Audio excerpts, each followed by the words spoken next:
Әңгіме арнасына қош келдіңіздер. Менің каналымды тыңдай отырып, подписка бөліміне тіркеліп қойыңыздар. Және де комментария жазып, лайк басуды ұмытпаңыздар. Мен университет қабырғасында 2-ші курс оқып жүргенде ағам тұратын жатақханаға барған едім. Ағам отбасылы, баласын жатақханаға дәлізде ойнатып жүріп, өтіп бара жатқан бейтаныс жігіттің өзіме сүзіле қарағанын байқадым. Әсіресе қыз балалар өзіне қараған ер адамдар жанарынан тайсалып бір түрлі болып кететінің рас. Екі бетім аппақ, көзім тостағандай өңдедім. Жігітке еш мән бермедім. Сіңілімді ертіп бөлмемізге кіріп кеттік. Жатақхана ұзын дәлізді. Ас үйі сол дәлізде жеке орналасқан еді. Суды да сол жерден алатынбыз. Су алып тұр едім. Бағанағы дәлізде көрген жігіт қасыма келіп су сұрады. Ойымда түк жоқ. Суды ұсына бердім. Алғысын айтып кетіп қалды. Біраз уақыт өткен соң бөлменің есігін сол жатақханада тұратын жасы менен кіші дарқан есімді жігіт қағып тұр. Үйде аға мен жеңгем жоқ еді. Сенімен бір жігіт танысқысы келеді деді. Мен не дерімді білмей, ағам келіп қалар деп, «Я, бар дей бердім. Біраз уақыттан соң жеңгем келді жұмыстан. Ағам тұратын жатақханада ауылдас дос қыз тұратын. Сол қызға бармақ болып, төменгі қабатқа түсіп бара жатыр едім. Менімен танысқысы келетін бейтаныс жігіт кездесті. Сонымен бейтаныс жігіттің есімі Данияр екен. Таныстық. Ол кезде ұялы телефон деген атымен жоқ. Жігіт мені жексенбіге қонаққа шақырды. Құрбыңмен менің жұмыс орныма қонаққа келіңдер. Сендер менің туысқан інім Дарханды ертіп келеді деп кете берді.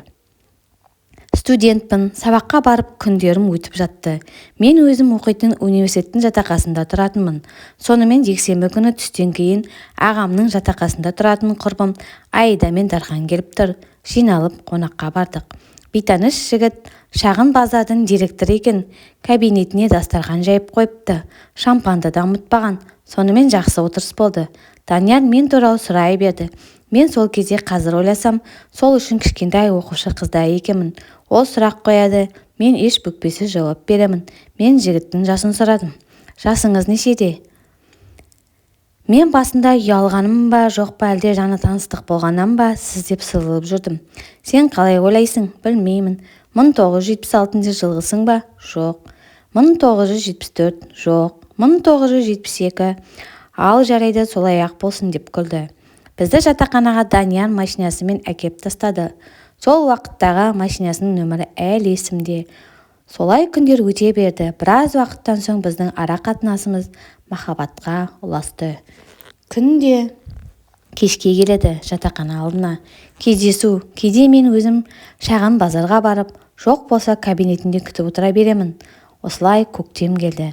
Біздің ара қатынасымыз төсекте жалғасқан. Ең алғашқы жігітім де сол еді. Мен сол кезде өте бақытты едім. Ойладым. Мен не деген бақытты едім. Өскен отбасым бар ауылдың бетке ұстар жанұясы. Оқуды да жақсы оқыдым. Грантқа да өз күшімен түстім. Енді міне өзімді өзім сүйетін келісті жігіт таптым деп жүргенде жадымда еді. Даниярмен қосылып бақытты жанұя болсақ деген ойдан басқа еш нәрсе болмапты. Бір күні тобымда бірге оқитын Дина есімді құрбымен көшеде келе жатсақ, алдымыздан құрбымның таныс балдары кездесті. Мені де таныстырды. Олар сөйлесіп тұрып қалды. Мен жатақханаға кетіп қалдым. Келесі күні Дина екеуміздің қаланың шетінде тұратын менің туысқан ағамның үйіне бардық. Олар қонаққа кетіп, үйді бізге қалдырды. Дина екеуміз ұйықтамай әңгіме соғып жатырмыз. Бір кезде Дина маған былай деді. Зарина, мен саған бірдеме айтайын ба? Я, айт. Жоқ, айтпай-ақ қояйыншы. Өзің бастадың, енді айт. Не туралы? Сенің Даниярың туралы. Жүрегім дүрсілдеп, бойымды қорқыныш билеп, не бір ойлар кетті ойымда. Бірақ басқа қызы немесе әйелі болуы мүмкін деген ой мүлдем келген жоқ. Өйткені осы уақытқа дейін ондай сезікті еш қылық көрсеткен жоқ еді. Және үнемі менің қасымда. Дина жұлып алғандай Даниярдың әйелі бар екен. Үйленген екен. Өткенде көшеде кездескен танысы мені ұнатыпты да мен туралы сұрағанда, Дина, оның жігіті бар. Осындай шағын базардың директоры деп сол кезде танысы Даниярдың отбасылы екенін айтыпты. Сонымен қойшы, көрер таңды ұйқысыз атырдым. Ұйқым келмеді. Таң қашан атады деп шыдамсызданып жатырмын. Қазіргідей телефон жоқ, жүрегім атша тулап, бей-берекетім кетті. Не ойларымды білмеймін. Ол көп өз туралы айтпайтын, мен де көңілім толыққандықтан, үнемі қасымда болғандықтан еш артық сұрақ қоймаған едім. Таң атты. Сағат 9 болғанын күтіп жүрмін. Ол жұмысына сағат 9-да шамасына келетін. Құрбымды ерте тұрғызып алып, киініп алып, автобусқа отырып, шағын базарға тарттым.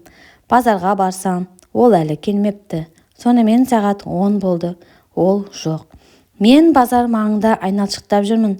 Бір кезде базар ауласына кірген қызыл машинаның қарасы көрінді-ау. Алып ұшып кабинетіне бардым. Ол мені мәз болып қарсы алды. Мен өңімен қарап, бір жерің ауырып тұрма деді. Мен оны көріп, не айтарымды білмей, қалай сұрарымды білмей, қаттып қалдым да әлгі есімді былай дедім.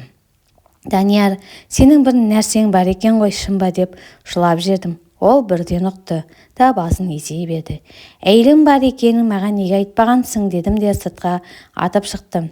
Көшеде жол бойымен жүріп келемін, көз жасым көл болды. Өзімді тоқтата алмаймын. Артымнан Данияр машинасымен келіп тоқтап, машинаға отырымды сөйлесу керек екенін айтты. Машинасына отырып, өзен жағасына барып біраз сөйлестік. Мен ешкімге айтпай жылай бердім. Өзімді бір ауыр қылмыс жасағандай сезімді. Өзімді біреудің жанұясын бұздым деп кінәлап, бір жағын ендігі өмірім не болады? Даниярсыз қалай өмір сүремін деген ойым жеп барады. Данияр менен 13 жас үлкен жігіт екен.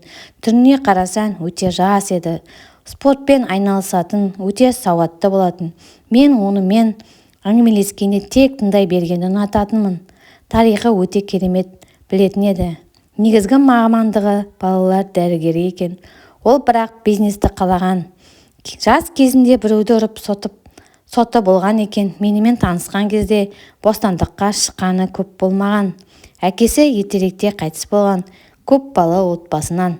Данияр ортаншысы. Аға-апалары бәрі бизнеспен айналысатын. Жас кезінде үйленген екен. Бір баласы бар екен. Мен үшін өмір аяқталып қалғандай еді. Қатты бауыр басқаным соншалықты өлгім келді. Өмірде менен бақытсыз адам жоқтай көрінді. Сабағым жайына қалды. Ештемеге зауқым жоқ. Бір жағынан Даниярды қимаймын, бір жағынан оның әйелі мен баласын ойлаймын. Әйелі менің баласын көз жасына қалғымда келмеді. Біреудің бақытты біреуге бақытты бола ма? Менің тәрбиемде біреудің жанұясын бұзу, ажырастыру деген жат қылық. Өз баласын жетім еткен еркек кейін қандай әке, қандай күйеу болады деген түсінік бар еді. Бірақ бізде қосылатын болашақ жоқ еді. Екеуміз де соқыр сезімге мас болыппыз.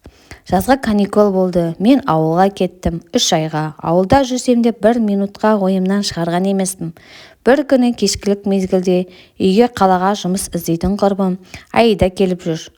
Жүр біздікіне, Данияр сені іздеп келді деп бардым. Данияр келіпті. Сонау облыс орталығына 500 шақырым ауылға келіпті. Аиданы алып, сені сағындым дейді. Маған әкелген базарлығы бар. Тез сөйлестім де базарлығын Аиданың бауырларына ұстаттым да кетіп қалдым. Бар жоқ 10 минут қана тілдестік. Анам іздейді деп кетіп қалдым. Үйге келсем расымен анам алаңдап мені іздеп жатыр екен. Жаңа оқу жылы басталды. Тағы да кездесіп жүрдік. Бірақ менің ойымнан күні-түні оның әйелі бар деген ұғым кетер емес.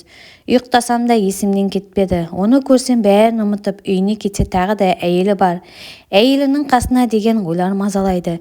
Не ұмытайын десем, еш жігітке қарағым да келмейді. Кейде қыздармен сыра ішетін болдым. Мен өмірі ішімдік ішпейтін едім. Кейде қыздармен сыра ішіп отыратын болдым. Іште қайғымды басқан тұрым. Ол кезде пейджер деген шыққан еді. Пейджеріне де хабарлама тастаймын. Ол түн болса мені қыздармен қыдырып жүрген кезімді алып кететін. Сабағыма да төмендеп кетті.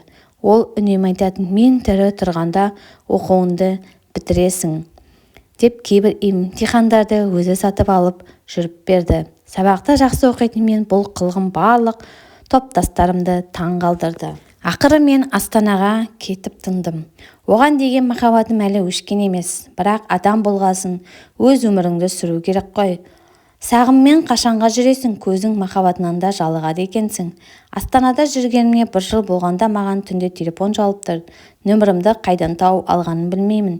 2 жыл болғанда тағы да звондап тұр. Мен Астанаға келдім деп.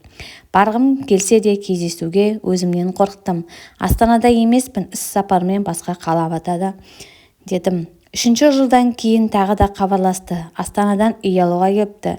Бардым кездесуге. Бөтен адамдардаймыз. Сен баста, мен баста деп іштей бір-бірімізді жүректеріміз сілтескендей құшағына асылғым кеп тұрса да өзімді ұстаймын. Бір-бірімізден алыстасақ та іштей қимаймыз. Екеуміз де жасанды маска киіп отырмыз. Жүрек шіркін қимайды ғой. Амал не?